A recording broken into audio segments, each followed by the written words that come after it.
Selamat datang kembali di sesi penyelaman mendalam kita. Kali ini nih, sumber-sumber yang Anda berikan membawa kita ke topik yang krusial banget di era informasi. Bedanya fakta sama opini. Ya ini penting sekali ya. Penting banget kan? Supaya Anda lebih cerdas gitu nyaring informasi. Biar nggak gampang kebawa arus atau ya ketipu. Yuk, kita bedah bareng-bareng. Oke, kita mulai dari dasarnya dulu ya, fakta. Sumber kita bilang fakta itu pernyataan yang beneran ada. Dan ini nih kuncinya, bisa dibuktiin. Betul. Kayak batu gitu ya, solid, nyata, ada wujudnya. Iya, bisa dibilang gitu. Kunci utamanya tuh ada 3 ciri nih dari sumbernya. Pertama, objektif. Maksudnya, nggak terpengaruh perasaan atau selera pribadi gitu. Oke, objektif. Kedua, dapat diverifikasi. Artinya bisa dicek ulang, bisa diukur, ada datanya lah. Bisa dibuktikan ya. Nah itu dia. Dan ketiga, kebenarannya mutlak. Jadi nilainya ya segitu aja, konsisten. Contohnya gampang deh, air membeku pada suhu 0 derajat Celcius. Itu kan mutlak, di mana-mana begitu. Ini jadi fondasi kalau kita mau paham sesuatu secara akurat. Sip, jelas tuh soal fakta. Nah sekarang lawannya nih, opini. Kalau ini gimana? Sumber nyebutnya sebagai pendapat, pandangan, atau penilaian subjektif Iya, subjektif. yang belum tentu benar buat orang lain gitu kan. Kalau tadi fakta itu batu, opini mungkin kayak milih warna cat buat batu itu ya. Selera Anda bisa beda sama saya. Analogi yang bagus itu. Dan cirinya ya kebalikannya fakta. Pertama, subjektif. Sangat tergantung sama siapa yang ngomong, perasaannya gimana, sudut pandangnya apa. Personal banget ya. Betul. Kedua, tidak dapat dibuktikan secara universal. Ya gimana coba mau buktiin kalau katakanlah kopi ini rasanya terlalu pahit. Ukurannya apa? Kan selera banget. Iya juga ya, nggak ada alat ukurnya. Nah, ketiga, kebenarannya relatif. Bisa aja beda buat orang lain. Atau bahkan buat orang yang sama tapi di waktu yang beda. Tergantung mood mungkin. Bisa jadi. Oke, definisinya udah lumayan kebayang bedanya.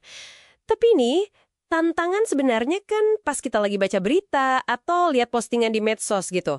Gimana cara praktisnya buat bedain di lapangan? Nah, ini bagian pentingnya. Ada beberapa petunjuk bagus dari sumber yang Anda kasih. Salah satunya, coba perhatikan kata kunci penanda opini. Kata kunci, contohnya? Iya, kata-kata sifat yang ada nuansa penilaiannya. Kayak paling, terbaik, terburuk, indah banget, enak sekali, mengerikan. Atau frasa yang nunjukin ini pendapat pribadi. Menurut saya rasa sih, kayaknya, sepertinya, seharusnya. Oke. Jadi kalau nemu kata-kata itu mesti waspada ya? Betul, itu kayak lampu kuning lah. Waspada ini, kemungkinan besar opini. Tapi ya, itu petunjuk, bukan jaminan mutlak juga sih. Konteks tetap penting. Terus ada cara lain selain kata kunci? Ada. Ini mungkin lebih kuat ya. Coba tanya ke diri sendiri. Ini bisa diukur atau dibantah pakai data konkret nggak ya? Oke, uji bukti ya. Nah, uji bukti. Kalau jawabannya iya, kemungkinan besar itu fakta. Misalnya nih, film X kemarin dapat pendapatan 500 miliar rupiah. Itu kan angka, bisa dicek laporannya. Jelas, itu ada angkanya. Tapi kalau jawabannya nggak bisa, karena ini soal rasa, selera, atau penilaian personal, nah, itu kemungkinan besar. Opini. Contohnya, film X itu film paling menghibur tahun ini. Kata menghibur itu kan, ya ampun, subjektif banget. Bener banget, tiap orang bisa beda ya. Menghibur itu kayak gimana? Tepat. Jadi kombinasikan aja, lihat katanya, terus uji buktinya. Oke. Sumber kita juga ngingetin soal jebakan kan ya? Opini yang dibungkus kayak fakta, itu gimana tuh? Nah, ini yang sering bikin bingung. Contoh dari sumbernya bagus tuh. Sudah jelas bahwa kenaikan harga ini merugikan rakyat. Iya. Kenaikan harganya sendiri, itu bisa jadi fakta. Ada datanya, sekian persen naiknya.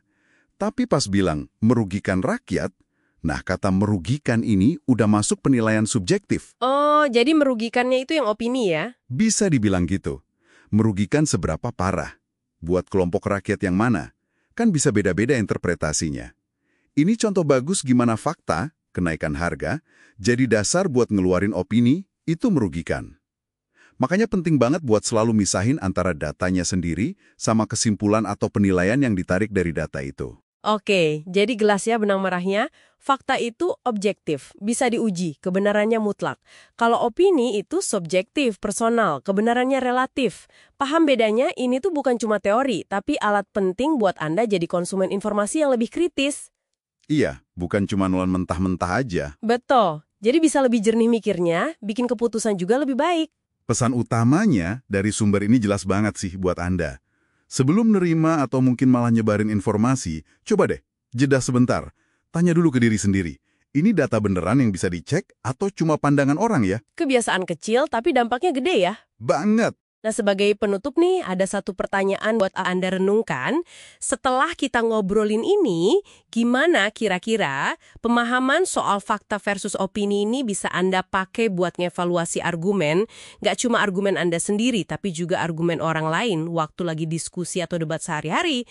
Coba dipikirkan ya.